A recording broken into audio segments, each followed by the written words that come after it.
Papier Bulle. La chronique littéraire par Pauline Vetter. Dans le sac, un miroir et des molécules. À midi, le bain est un sérieux problème. Les carpes connaissent-elles les coups de soleil?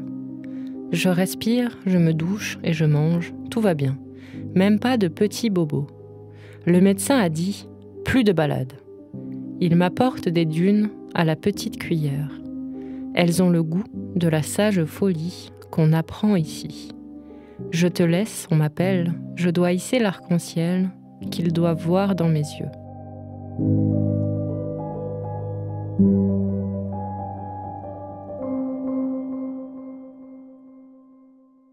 Vous venez d'écouter un fragment poétique tiré du recueil Histoire au soleil, écrit par Camille Sauva, une autrice indépendante qui aime mettre en avant le côté inattendu et surréaliste de la langue.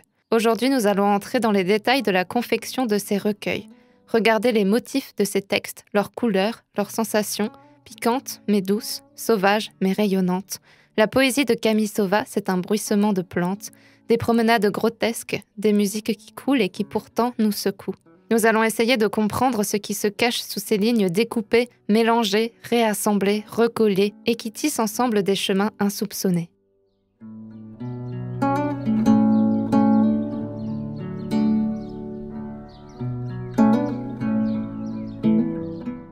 Camille Sauva, vous avez réalisé plusieurs livrets de poèmes sur le principe du collage. J'ai lu L'oraison des algues et Histoire au soleil. Ce sont de petits carnets à reliure japonaise reliés à la main, c'est bien ça? Oui. Et c'est vous qui vous occupez de tout le travail d'écriture, mais aussi de la réalisation matérielle. Et donc, quelles sont les étapes jusqu'à aboutir au livret? Bien sûr, il y a la phase de composition des poèmes, donc de la découpe, du collage sur des feuilles canson. Ensuite, il y a une phase d'édition.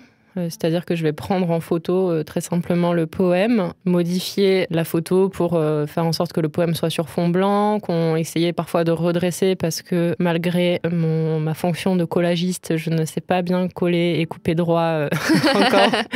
C'était ma hantise à la maternelle et voilà. Mais donc il y a ce travail d'édition qui est assez long et fastidieux qui ne me plaît pas du tout.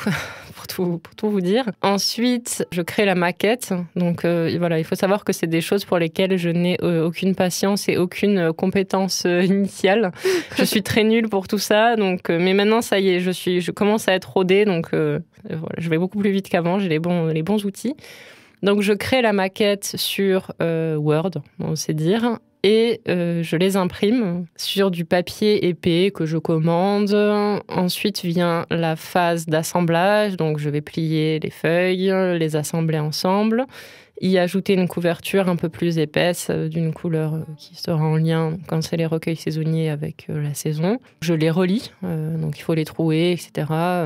Je colle le titre, je les numérote et ils sont prêts à partir, à voler de leur propre page. Vous avez tout appris par vous-même? Oui, tout appris par moi-même. Internet a toujours été mon ami pour toutes ces choses. Et bon, c'est pas très. Voilà, il y a des gens qui font des choses beaucoup plus belles et j'aimerais. J'avais commencé comme ça pour le premier, donc j'ai continué la série des saisons sur le même modèle, mais j'aimerais, si je continue à en faire, essayer de faire des choses un peu plus raffinées peut-être au niveau de la confection.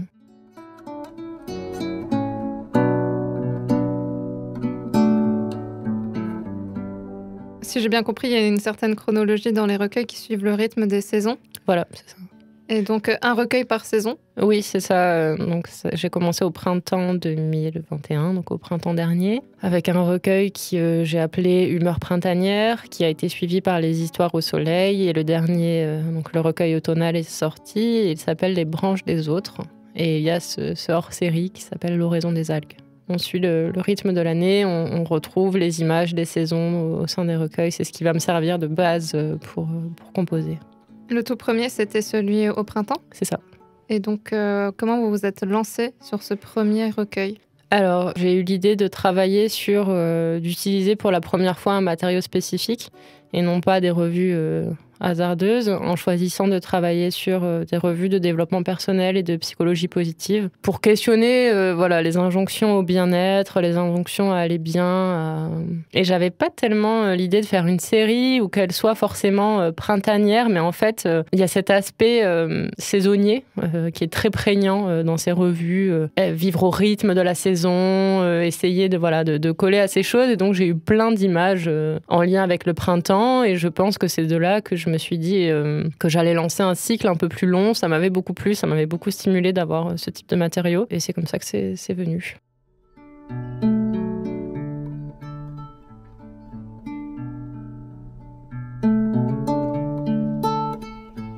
Et combien de temps ça vous prend en général pour produire un recueil comme cela ? Bon, j'enlève la création des poèmes, je vais quand même comprendre l'édition des poèmes. Ça me prend honnêtement un temps fou. J'ai du mal à édition plus maquette, il me faut honnêtement une vingtaine d'heures, je pense, entre 10 heures au moins. Une bonne heure par poème, plus la maquette 2-3 heures. Donc voilà, une quinzaine d'heures peut-être pour la partie numérique. Et pour la reliure, il me faut à peu près 1 heure par livret. Et puis il y a aussi tout le travail d'écriture. Oui, voilà. Bon, ça, à la limite, je le compte pas. Ça, c'est gratuit. Oui, voilà, c'est ça. C'est pour moi.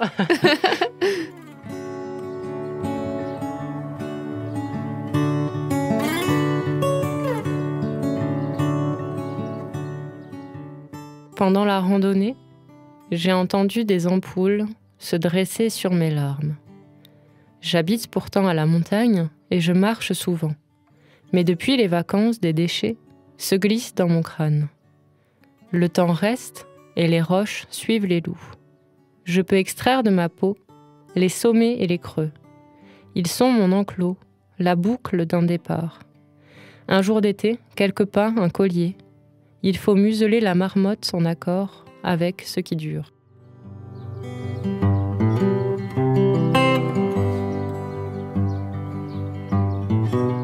J'ai trouvé que le thème de la nature était très présent dans les carnets. Donc déjà, rien que le concept en fait de suivre le rythme des saisons dans la publication. Mais aussi à l'intérieur des textes, on a des fleurs, des jardins, des insectes, des éléments de la nature omniprésents et un genre de microcosme qu'on voit vivre dans le texte, avec beaucoup de sensibilité qui les relie. Et est-ce que c'est une volonté de rester proche de la nature ou de s'inspirer d'elle, de la représenter ? Alors oui. Disons que c'est ce qui m'inspire le plus. Quand j'ai composé le premier recueil, mon contrat venait de se terminer à l'école où je travaillais à côté d'Annecy. Mon temps était divisé entre aller dans la forêt, marcher, une magnifique forêt à côté d'Annecy, qui est un lieu magnifique. Donc entre aller dans la forêt et écrire des poèmes, ce qui fait que forcément la composition des poèmes s'en est ressentie. Je passe beaucoup de temps dans la nature, seule à marcher, beaucoup en forêt, un petit peu en montagne. Et c'est quelque chose qui m'inspire, ou c'est un endroit dans lequel je me sens bien, à l'inverse du monde, de la foule, où je vais avoir peut-être plus de difficultés. Et oui, c'est des images qui me parlent et qui me permettent de nuancer le côté trop lyrique, peut-être, et trop expressif de mes poèmes.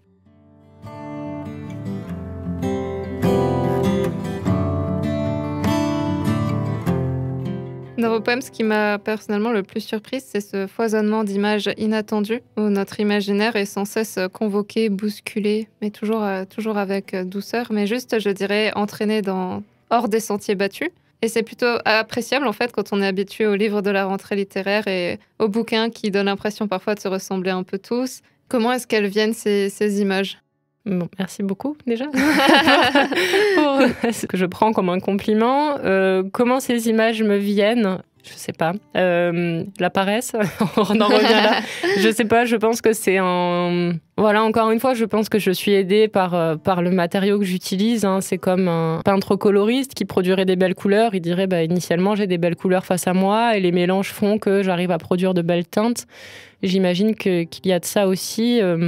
Le collage permet beaucoup plus facilement d'aller créer des choses dissonantes. Puis c'est vrai que je suis assez attirée par tout ce qui va prêter au rêve et prêter... Voilà, j'ai un goût très prononcé pour la littérature surréaliste, pour la poésie surréaliste. Et d'ailleurs, dans la poésie surréaliste féminine, on retrouve beaucoup ce rapport-là au végétal, à la nature, abordé sous un angle assez onirique. Et ça m'influence forcément, même indirectement. C'est des choses qui vont s'imprimer en moi et au moment ou vient mon tour de créer, je pense que ça se retranscrit de cette façon-là. Que j'ai beaucoup lu justement pendant la création de ces recueils, c'est Valentine Penrose, que j'aime beaucoup, notamment un recueil Herbe à la lune. Donc ces textes sont parus dans une édition collective, enfin c'est une anthologie, écrite d'une femme surréaliste. Il y a beaucoup que ce soit des artistes, des photographes, des poètes, des écrivaines, il y en a quelques-unes. Et c'est vrai que même quand on s'intéresse au surréalisme, il faut aller les chercher. Il faut aller les chercher dans des documentaires qui vont être consacrés au surréalisme au féminin. Il faut aller alors que, par exemple, donc je crois que c'est Herbe à la lune de Valentine Penrose a été préfacé par Éluard. Donc je veux dire, c'était des femmes qui jouissaient d'une reconnaissance énorme à l'époque de leurs confrères et qui, dans la postérité, ne sont pas forcément restées à leur juste place. Mais c'est vraiment, oui, il faut aller les chercher. Il faut, et c'est vraiment difficile. Il y a eu une exposition qui est disponible en ligne qui a été faite par l'université de Laval au Canada, je crois, sur la question, un documentaire aussi sur Arte qui était sorti il y a quelques mois. Mais il faut y aller. il faut. C'est comme souvent pour découvrir des femmes auteurs, il faut plonger et y aller.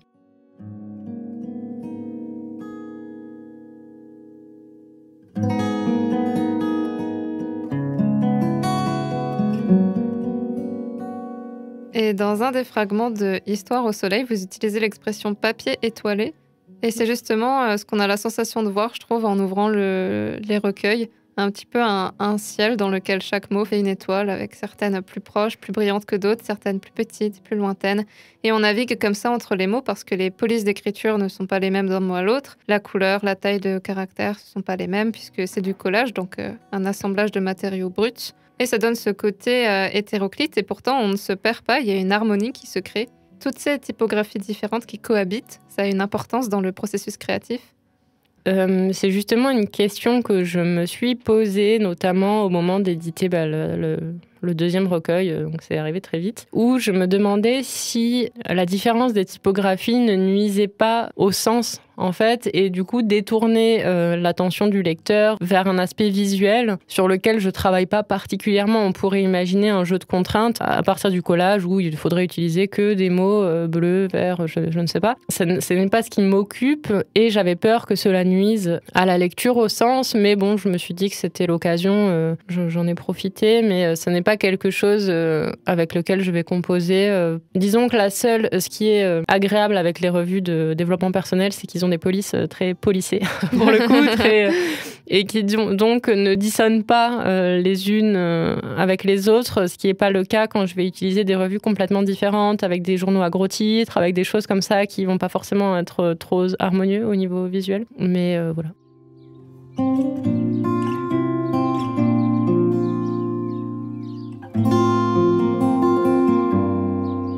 Dans L'oraison des algues, j'ai noté l'expression « il faudrait que j'apprenne à rêver ». Est-ce que c'est ça un petit peu les collages, une manière d'apprendre à rêver, d'appréhender le rêve, penser en dehors des schémas traditionnels ?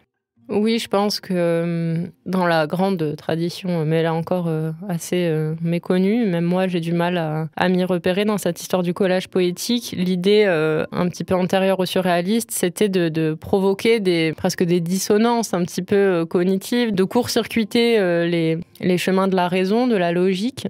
Et avec un auteur comme Tzara qui faisait des collages totalement explosifs, avec des jaillissements d'images, d'essayer de chercher des associations les plus folles et les plus loufoques possibles. C'est pourquoi le surréalisme a essayé de le récupérer un temps. Ce que j'essaye de faire, en tout cas, est peut-être moins explosif et peut-être un peu plus berçant, dans cette image du rêve, de créer une atmosphère où on a l'impression d'être face à des choses étranges, sans pour autant qu'elles soient dérangeantes, disons. C'est vrai je trouve qu'on est peut-être un petit peu saturé par un certain type d'écriture qui a vocation à décrire le réel, à être dans ce que certains praticiens du genre appellent la littérarité, d'être vraiment au degré zéro du réel, et ça n'est pas du tout ce qui m'intéresse moi. Non pas que je ne trouve pas ça intéressant de décrire le réel, d'être dans la fiction de soi-même, mais ça n'est pas ce qui m'importe et ça n'est pas ce que j'aime. J'essaye de créer des choses qui nous rappellent qu'on peut nous aussi imaginer des choses, rêver, se prendre à se balader et à parler aux arbres.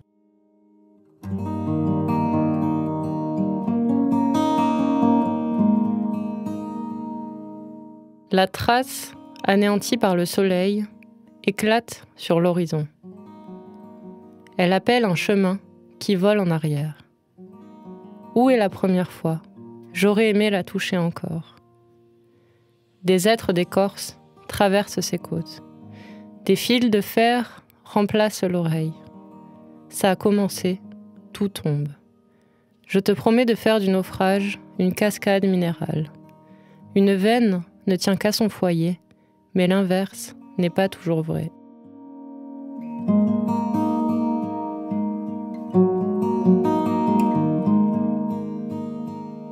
Est-ce que vous avez voulu essayer de passer par l'édition classique ? Alors, pas encore, mais j'y viendrai quand j'aurai fini la série, qui va sûrement se prolonger plus que... après les saisons, voilà, j'aimerais créer d'autres séries à insérer entre les saisons quand je confectionnerai quelque chose qui aura vocation à être publié. Mais disons que la voie classique que j'ai empruntée pour le moment, c'est celle des revues, en envoyant les séries à des revues qui publient des séries poétiques. Voilà, mais je veux d'abord finir, évidemment, c'est une série en cours, donc ce serait malvenu de contacter déjà un éditeur en leur proposant le projet, vu qu'il est en cours, quoi. Donc j'aimerais qu'il y ait toute cette série autour des saisons. D'ailleurs, je ferai peut-être un deuxième printemps, parce que j'ai pas envie de clôturer j'aimerais ouvrir pour montrer une idée de cycle un petit peu infini. Et j'aimerais y ajouter des poèmes qui soient peut-être un peu moins végétaux, un peu moins naturels et peut-être un peu plus implantés dans notre temps. J'ai plusieurs idées. J'aimerais ajouter peut-être 2 autres séries. Une série, mais bon, là on est dans la projection, mais réalisée à partir de programmes télé. Et hebdomadaire cette fois, du coup, donc essayer de créer un poème par semaine et voilà, de voir ce que ça pourrait donner avec des programmes télé qui sont, il faut le savoir, les revues les plus lues en France. Voilà. Dans le top 20 des hebdomadaires les plus lus par les Français, il y a une quinzaine, je crois, de programmes télé. Voilà. Je l'ai découvert, je ne m'attendais pas du tout à ça. Et une série autour du motif de la flânerie, au sens où Walter Benjamin l'entend, voilà, pour créer quelque chose un petit peu à contre-temps, réalisé à partir de revues de type économique, réussite professionnelle, comme Challenge, par exemple, en France.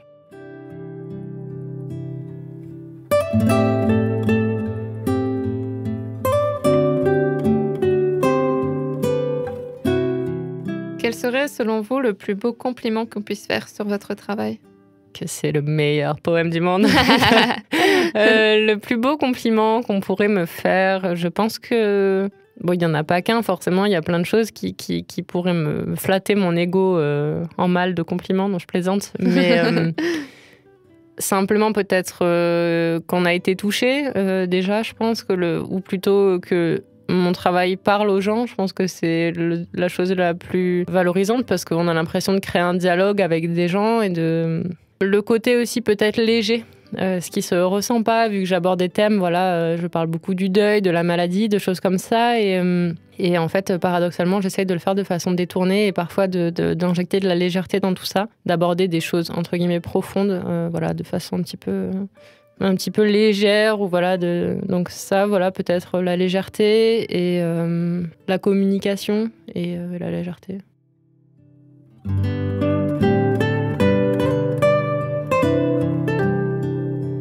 C'est vrai que je m'étais fait la réflexion par rapport à des surgissements d'images parfois plus effrayantes ou morbides, où j'avais noté par exemple ce passage « Je ne conserve que les nausées en bocaux ». Et donc, dans ma tête, c'était un truc vraiment dégueulasse. Ouais, non, mais c'est ça. Mais alors, en fait, j'essaye de... Donc, le début du poème est peut-être un peu plus doux. Au début, on comprend pas trop. Voilà, on parle de verger, on parle de fruits. Et donc, c'est cet équilibre, en fait. Voilà, avec parfois des images un petit peu qui vont clôturer. Souvent, c'est vrai que les images de clôture sont un petit peu plus sombres que l'ensemble du poème qui les a amenées, où il va y avoir peut-être un ton parfois enfantin, parfois un petit peu des images. On se balade dans la nature et là, bam, la nausée en bocal surgit. Merci beaucoup, Camille Sauva. Merci beaucoup de m'avoir reçue et pour toutes ces belles questions.